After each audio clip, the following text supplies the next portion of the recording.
John Kelly will be leaving, but I don't know if I can say retiring, but he's a great guy. John Kelly will be leaving at the end of the year. We'll be announcing who will be taking John's place. It might be on an interim basis. I'll be announcing that over the next day or two, but John will be leaving at the end of the year. He's been with me almost 2 years now, as you know, between the two positions. So we're probably going to see him in a little while. But John Kelly, ready? Are you ready? So John Kelly will be leaving toward the end of the year, at the end of the year. And I appreciate his service very much. Thank you. Thank you all. Vice President Mike Pence's chief of staff, Nick Ayers, has long been rumored as the most likely or top contender for replacing chief of staff John Kelly. Again, John Roberts, Fox's John Roberts, reported back in November that when these potential changes to the cabinet were being discussed, that Ayers is a name that came up, that Ayers is someone who is respected at the White House. They think he's a smart manager and good political operative, and someone that President Trump likes quite a lot. Obviously, we heard from President Trump there that the next person appointed could just be on a temporary basis. But if you guys remember, in just this last month, just a couple of weeks ago, Fox News Sunday, Chris Wallace sat down with President Trump. He asked him about that plan that was made back in the summer to keep Chief of Staff John Kelly until 2020. And President Trump seemed to throw some doubt into that timeline when he spoke with Chris Wallace. He said that there were some things that Chief of Staff John Kelly does really well that he liked, but there were some things that he didn't necessarily like. Chris Wallace then pressed him again to say, so is 2020 not necessarily set in stone? And President Trump said that we would see. Obviously, fast forward to just a couple weeks in front of that interview, and we now know that Chief of Staff John Kelly will be leaving at the end of this year. Chief of Staff is out. Joining us now to discuss the announcement, how it could affect the markets, the founder of Capitalist Pig, Jonathan Hoenig. Jonathan, to say the markets have been uncertain over the past week would be an understatement. Volatile as well. They don't like uncertainty, and now the White House Chief of Staff's job is up in the air come Monday morning. Yeah, I mean, this certainly will just another factor, Leland, that's impacting what has already been a tremendously volatile period for stocks. And not just this last week, which saw 3+ days of 500-point swings in stock prices. Let's not forget that October was down for stocks. November was also down for stocks. And so far, December is now down for stocks, and we're down year to date. So to your point, I mean, John Kelly's leaving the White House is just one more bit of uncertainty thrown into the mix here. Now, I actually think it, ironically, could be positive for stocks. Some of the confusion this week was over trade, and I think perhaps a new chief of staff could maybe bring a little more discipline to the president's Twitter messages about trade. But net, this is another element of confusion to an already very confused and uncertain stock market. Sure, but Jonathan, I mean, John Kelly was brought in to try to impose some discipline on President Trump's Twitter feed, and clearly he was not able to do that. So it'd be tough to see, you know, how somebody else could do that if a general as impressive as General Kelly was not able to do that. But, you know, Jonathan, some of the other names that are being tossed around as a potential replacement, of course, Nick Ayers, he's the front runner, Vice President Mike Pence's chief of staff. But some of the other names that we've heard about, U.S. Trade Representative Robert Lighthizer, the budget Director Mike Mulvaney, Treasury Secretary Steve Mnuchin, that's a little bit more out there. If somebody like that were to take the job of chief of staff, how do you think the markets would respond? I think it has very big implications because all those individuals you mentioned have a big say at the table when it comes to trade. And, you know, fundamentally, I believe that is the major impact here, what's really causing so much consternation in the stock market. A lot of confusion about trade, specifically about tariffs. You know, for months, market participants, Americans were told that the tariffs were just a bargaining chip, as you will. But what we've heard over the last couple of months is that company after company have reported billions of dollars in costs, Ford and GM most recently, as a result of these tariffs. So whoever the new chief of staff is could have a big impact on trade and the market as well. We bring in Fox News chief political anchor of Special Report, Bret Baier, on the phone. Bret, what do you make of the president saying Kelly's out without naming a replacement and then saying we're going to name somebody but maybe interim basis? Well, good afternoon. I think that that is how this president operates. It's kind of like a tease to something to come, and he's going to make an announcement. It's likely going to be Nick Ayers, the vice president's chief of staff, who we've seen travel with President Trump on Air Force One without Vice President Pence. So he's established this close relationship and respect with Nick Ayers outside of the vice president being present there. So it's the going bet is that he will be the choice because he's a political operative and heading into a new dynamic with House Democrats taking control in January and obviously setting up for eventually another run in 2020. One believes that that will be something to tap into. I think the big moment here is not that this happened. It's more a look at John Kelly's stint. You know, when he came in, he was a very controlling force that calmed down a undisciplined, frankly, White House. So he made the trains run on time and controlled access to the Oval Office. It was seen to really get the White House more in a operational sense, better organized. But that then, made some people mad, including the president at times, and has been widely reported about, dust-ups that they had over recent months. You talked about Nick Ayers and the relationship the president had with him. Going back to some reporting from October of 2017, a little more than a year ago, when then Nick Ayers, chief of staff to Vice President Pence, was meeting with some wealthy GOP donors, and he reportedly said that he wanted to purge GOP lawmakers that didn't quickly enough rally around the president's agenda. Is this now bringing in a much harder line, more savvy, tougher political operator to try and whip Capitol Hill as the Republicans go into the minority in the House? Definitely. I mean, his whole being before this current job was political operative, knowing where the skeletons are buried in Washington, an operator in Republican circles, and somebody who knows Capitol Hill very well. So obviously, in that instance where you're talking about that reporting, that's something that President Trump echoed from a news conference right after the midterm election, talking about Republicans who lost, saying they should have rallied around the Trump administration and the president himself. So, Brett, if John Kelly was able to bring in the order and the discipline that the Trump White House at that point in time so desperately needed, what would somebody like Nick Ayers be able to bring in with his background heading into 2020 and heading into this moment where Democrats are about to take control of the House and you've got the Mueller investigation really seeming to hit a fever pitch? Yeah, I think it's maneuvering, finding the cracks to where there could be negotiation. Remember, there's probably going to be a lot of subpoenas that are issued for administration officials. There will be investigations that are going forward. And in that, there will still be legislation that House Democrats will want to get through. All of that requires a deft political touch, and perhaps the president is going to choose Nick Ayers to do that. Again, we're speculating now, and he is the leading front runner because the president has teased that he's going to make this announcement over the next couple of days. If you look at this exit of Kelly means that in the White House itself, since his election, there have been 3 communications directors, a national security advisor switch, and a press secretary, let alone outside of the White House proper, and all of the shifts that have happened in this administration. There's been a lot of turnover. After a midterm election, often there are jobs that shift.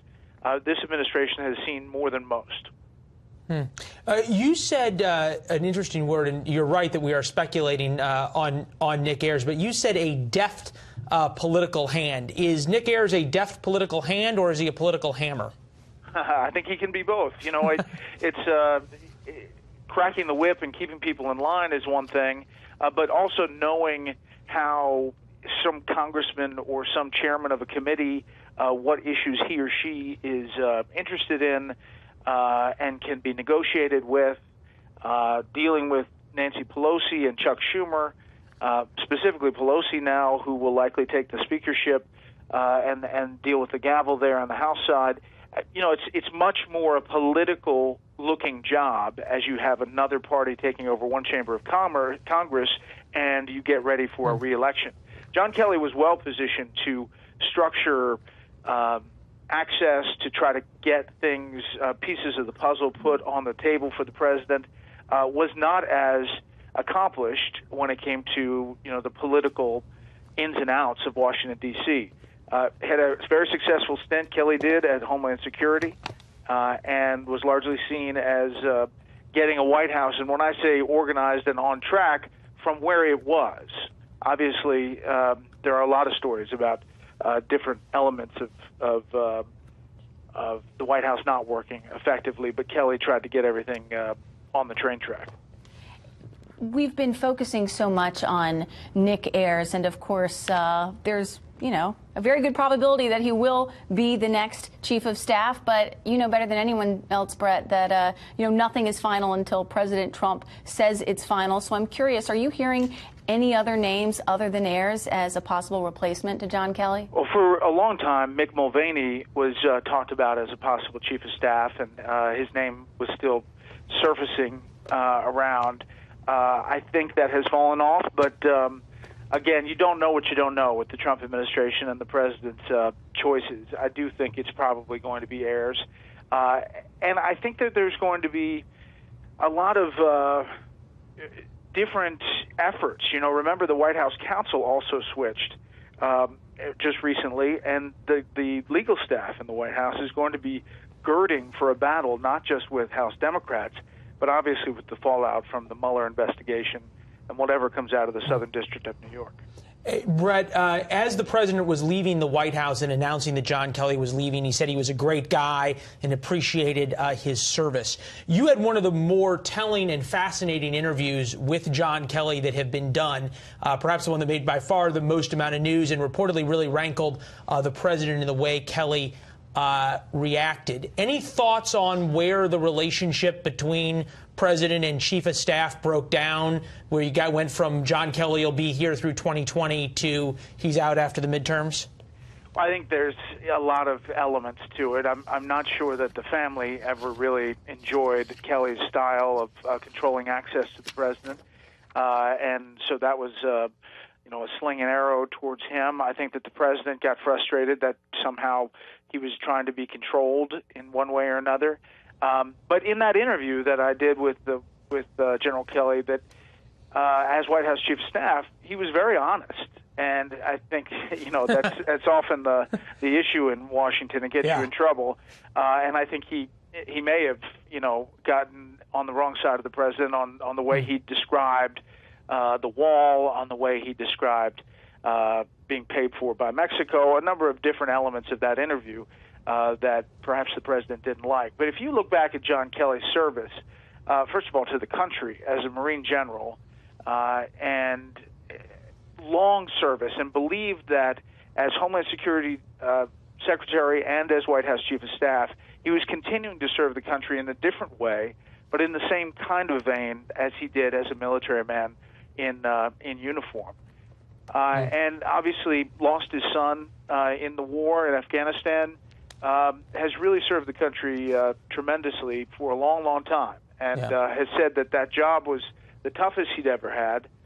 He used some different words in the Woodward book, which he later said that he didn't say. But I think that people will look back and say, this guy really put it out for the country. It would be impossible to say anything else in terms of that. Brett Baer, anchor of Special Report, 6 p.m. Eastern, Monday. Brett, we can say it every weekend. You're going to have a lot to talk about.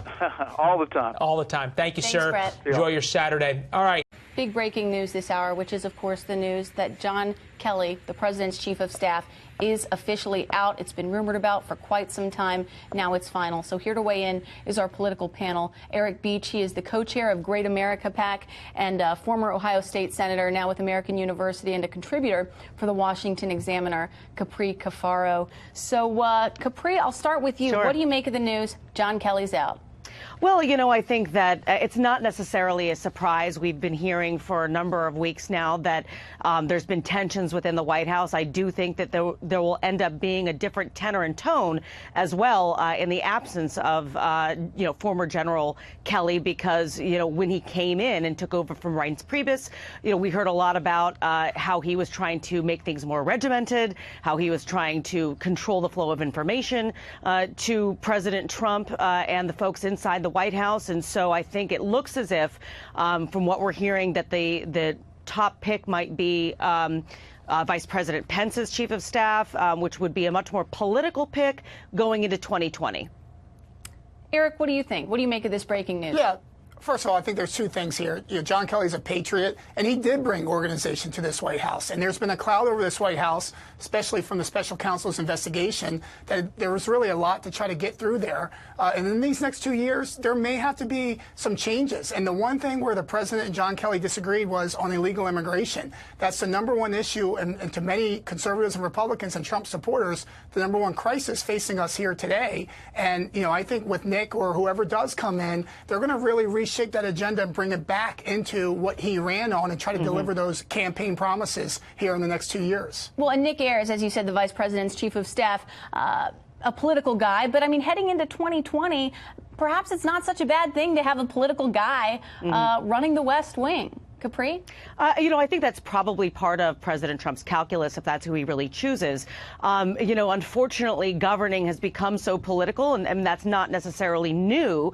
But I think that because President Trump is such was a unique candidate, is a unique president in his governing style, I think that having somebody who has a political background in the White House might be, what he's looking for. But don't forget, again, Reince Priebus was the actual head of the RNC and was the chief of staff, and we didn't necessarily see that kind of, political machine coming out of the White House. So I think it's a little too early to tell. And I personally believe that the more any governing body, Democrats and Republicans, the more you focus on doing your job, politics takes care of itself. Eric, you're close to the folks in the Trump administration. Are you hearing any other names being talked about for this job other than Nick Ayers? No, I mean, look, I think that if Nick comes on board, what he shares is the same vision that the president ran on as a candidate. And I think no matter who the chief of staff is, they need to follow those instincts that the president runs on and campaigns on and really tries to deliver to make into policy. And we didn't see that. Even with Reince Priebus, we didn't see that. There was a lot of contradictions when it came to, the Senate leadership or even the House leadership. So a chief of staff needs to execute President Trump has great political instincts because he understands where middle America is and how to talk to middle America. So I think whoever we see here at chief of staff, it's okay to be political, but they need to understand the Trump vision. So let's talk just a little bit about John Kelly. How do you think he's going to be remembered as a chief of staff? What will his legacy be, Capri? I think that it depends on who you ask. I think that, anybody that's involved with the Trump administration is somehow now going to be defined by the fact that they are affiliated with the Trump administration. So, yes, he'd given, decades of service in the military and was, the head of the Southern Command, for example. Obviously was a very accomplished general. That's always going to be part of his legacy. But the fact that he took on being President Trump's chief of staff, I think will live with him. And I think that, again, depending on who you talk to, I think that there will be some that say, yes, he's brought order, to a White House that, is full of newbies.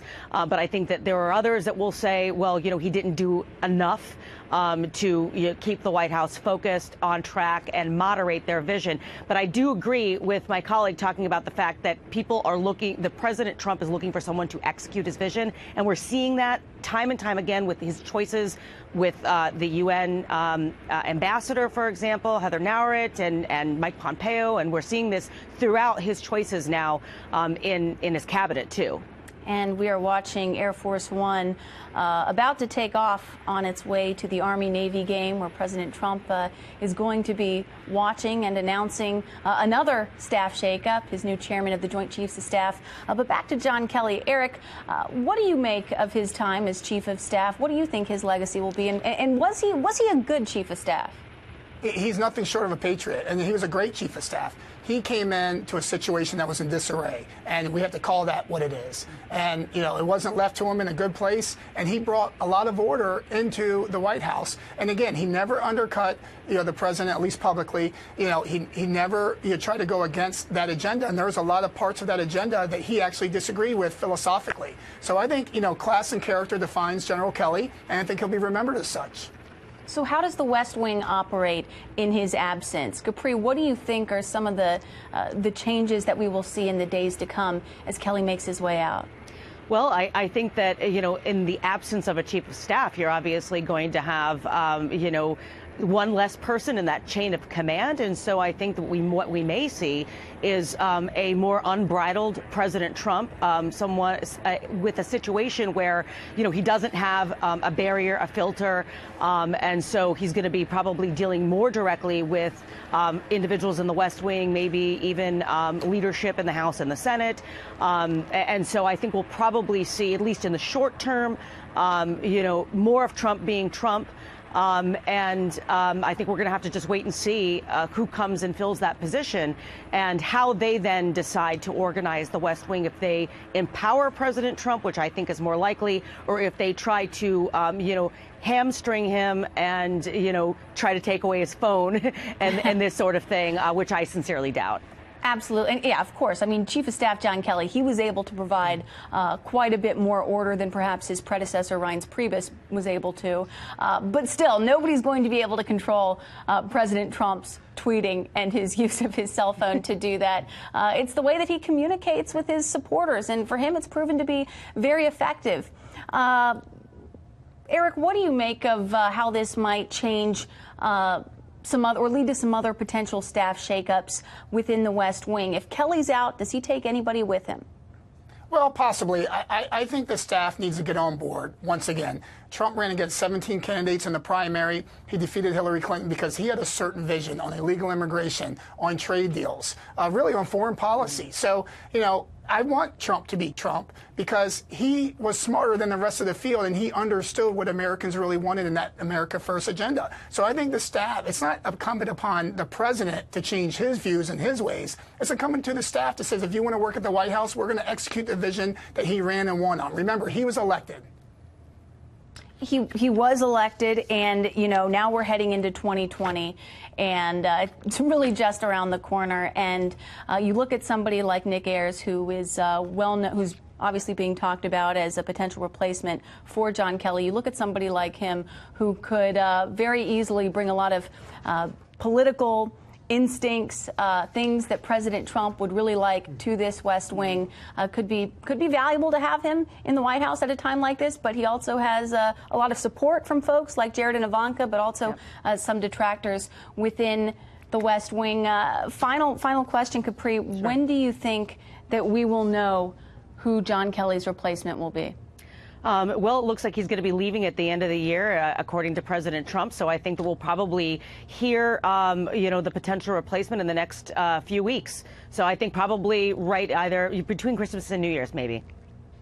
Yeah, and President Trump himself said that we could expect at least some kind of appointment, perhaps an interim appointment, within the next 2 or 3 days. So, Capri, Eric, thanks for coming on and breaking down this breaking news for us. Really appreciate it. Thank you. Thank you.